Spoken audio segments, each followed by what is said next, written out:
Okay, in this second part of vision, we're going to spend some time talking about the retina. So once the optics of the eye get that information back to the back of the eye, what's going on back there at the retina?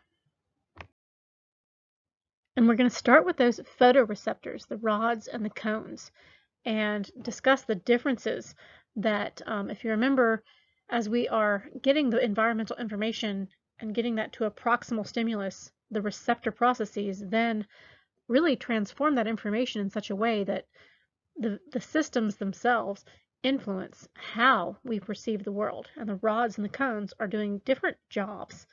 And they are different in many different ways. So they are different in their physical appearance. They are different in their distribution across the retina. They are different in their wiring to the brain, which means a difference in acuity and sensitivity. We're going to go through all of these examples. They have differences in their clinical issues, which tells us really those clinical issues start to tell us about the functional significance. They have differences in their functional significance for us.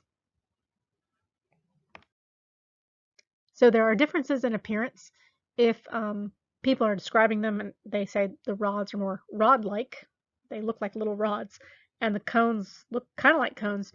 In this electron scanning micrograph, I think it is, the rods, you can tell that they're large and they do look like rods. The cones, in this example, they don't look totally cone-like to me, but they look more cone-like than the rods. There are some pictures where they kind of look more cone-like. They differ in their distribution across the retina. So we're looking at the retina, and you can see where the optic nerve goes out and those blood vessels come in where we have that blind spot. And then over to the left just a little bit in the eyeball picture, there's a 0 degrees. That is the fovea, where we are putting our eyes so that we get the most acute information that we can possibly get. When you're looking at this slide, you're really pointing your eyes and you're using your fovea to get the information.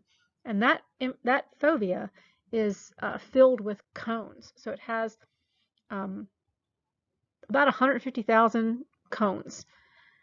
Of those cones, then we see this kind of drop off, and then we do see some cones off in the periphery. So if you're out in the daytime, you will notice that you have this color vision, but that you need to point your eyes at what you want to really see. And that fovea is tightly packed with cones. If we look at the rods, which is the blue line in the figure, we don't have any rods at all in our foveal vision. We have many rods just outside in sort of our peripheral vision, but close to the fovea, and then they go off where there's fewer and fewer rods as we get farther and farther off into the periphery.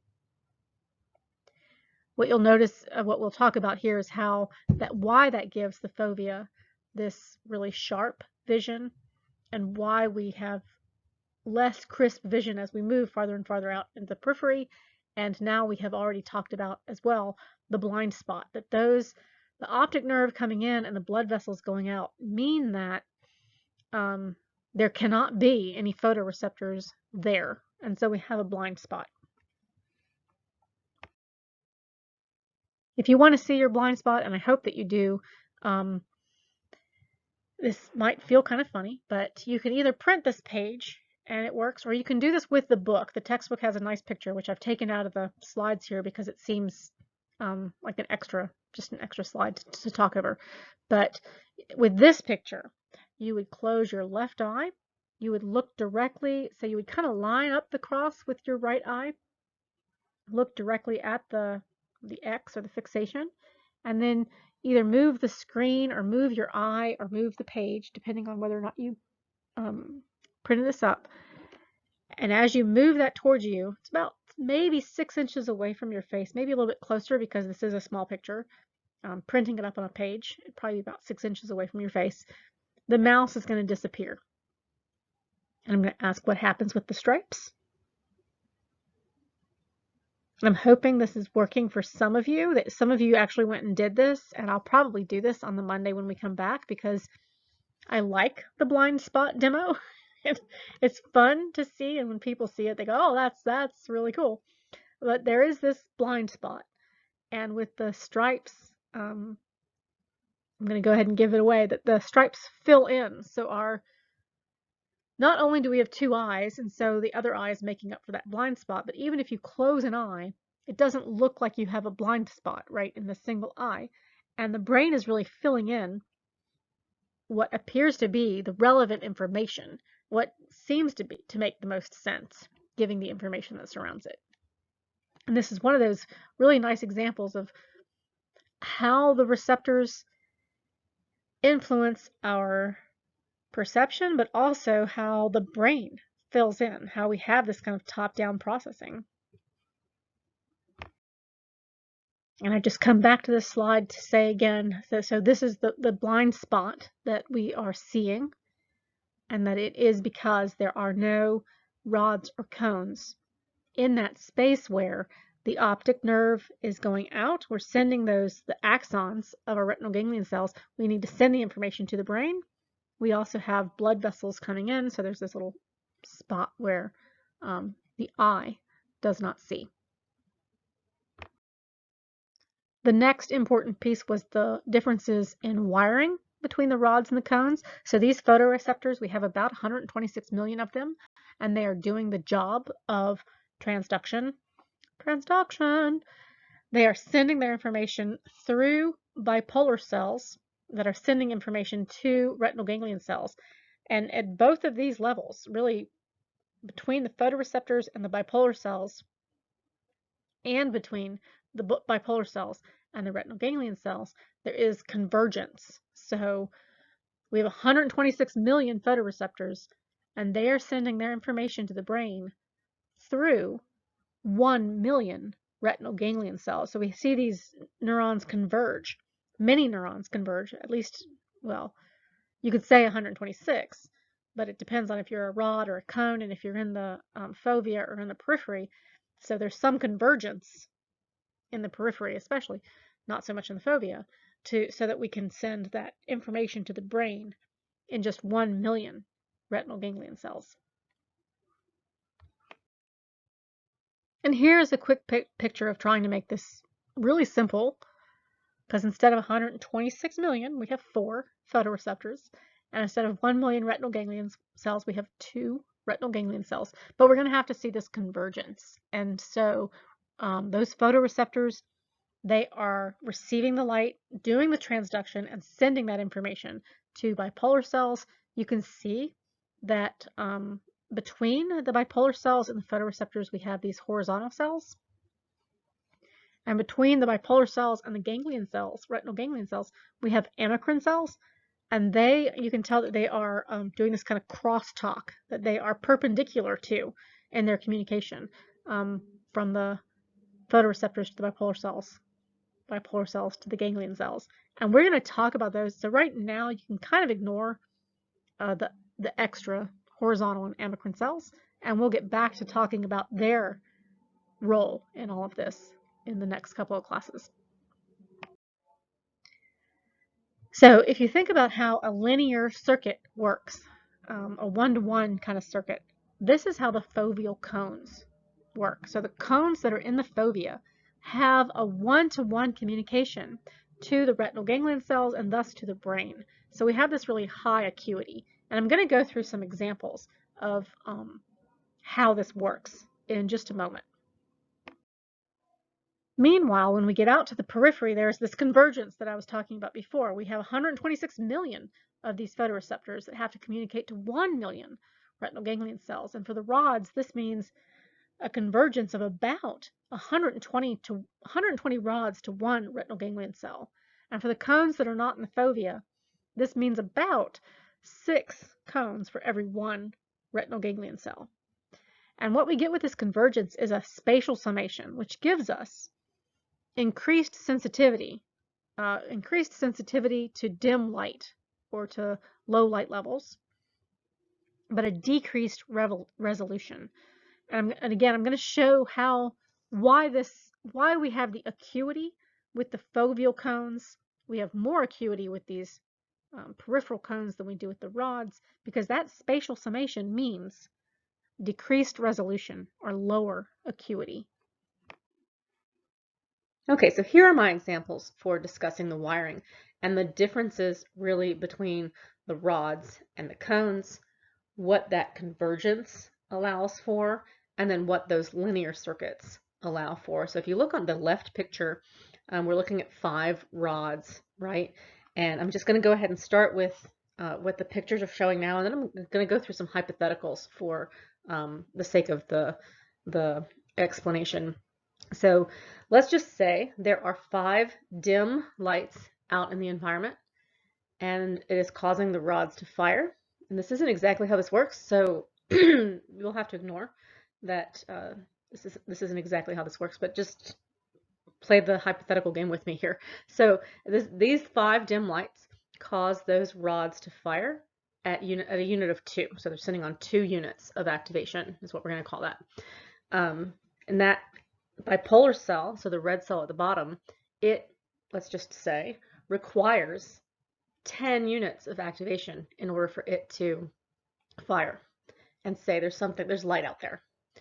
Okay, so as we're getting those 2 units of activation to each of those rods, and there are 5 of them, we get 2, 4, 6, 8, 10 units of activation, and so the brain sees, the bipolar cell is firing, and the brain sees that there's some light out there.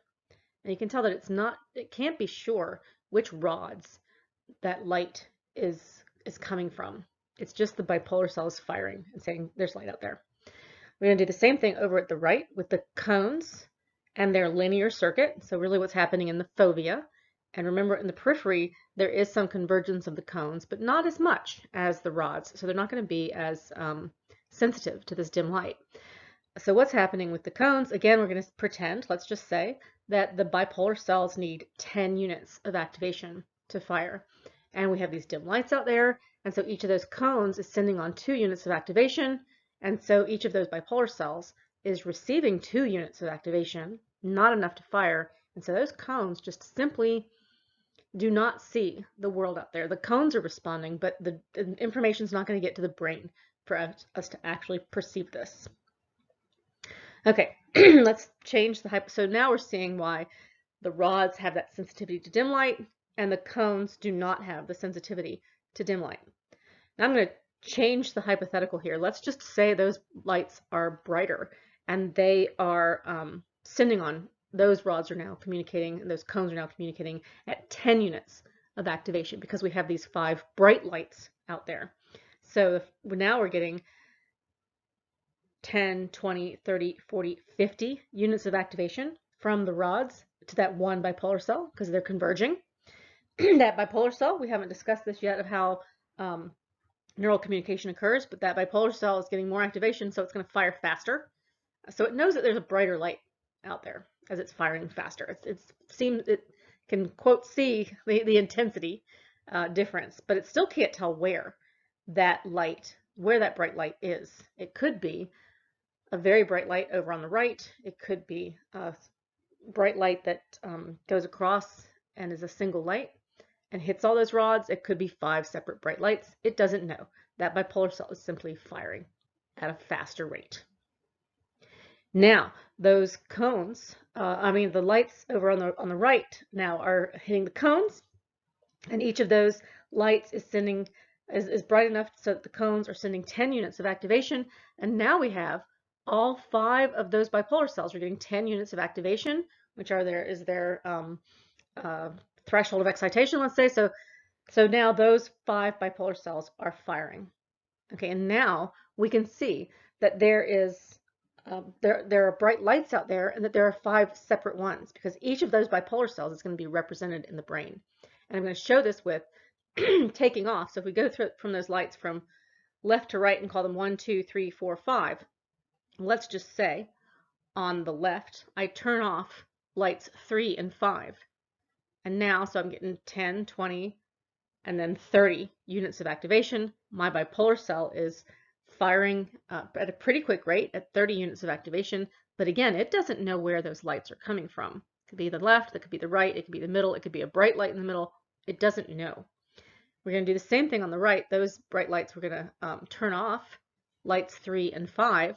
And now those bipolar cells, the first one's firing, the second one's firing, the third one is not firing, the fourth one is firing, and the fifth one is not firing. So now those cones can see there are 3 bright lights out there, and it goes 1, 2, skips 1, and then has one more light. So it can see exactly, it has the acuity or the resolution to see exactly where those lights are. So I have this quick review of the photoreceptors. They are located on the retina, of course. They're doing that job of transduction. There are 2 different kinds of photoreceptors that we discuss here, the cones and the rods. The cones, we have not really gone into color vision yet. As we get into functional significance, we'll talk about how the cones really give us the color vision, rod vision. Our night vision is pretty black and white. We have 6 million cones compared to 120 million rods, so it's much more convergence of the rods. The cones are mostly in the center. They're really important, and they're tightly packed in the fovea so that we get that acute information or good detail. And the rods are in the periphery. The cones are not sensitive to dim light. I hope that was made clear with the wiring. If not, we can ask me on Monday. We can talk about it. They're not sensitive to dim light. They are sensitive to detail. The rods, they have the sensitivity to dim light. This is our night vision, and especially if the lights are really low. But they are not sensitive to detail. We're missing the details off in the periphery, and with our night vision, it's difficult to see the details. So if we see degeneration of the cones versus degeneration of the rods, we see different kinds of clinical issues. And these clinical issues really do speak to the functional significance of the rods and the cones. And so that'll come next.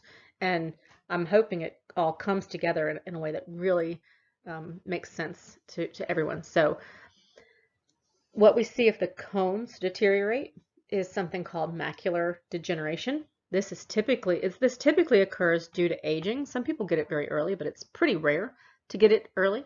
It's pretty common to get it as we age. And so I've already mentioned taking care of our pigment epithelium. This is happening because of aging, and that all just wears down, but we can keep our pigment epithelium pretty healthy so that it does nourish these cones. So eating those omega-3s, the fish oils, and getting the lutein and the zeaxanthin into our diets can help a lot. But what you can see is as the cones deteriorate, so the picture over on the right up there with macular degeneration, we start to rely on our rod vision. So we have really a black and white kind of world as those cones are no longer giving us the color. And you can also see that, so the part that's really blurry in the middle, that is where the foveal vision is, so where the person is looking. And so there's always this blurry spot right in the foveal vision because those cones are gone.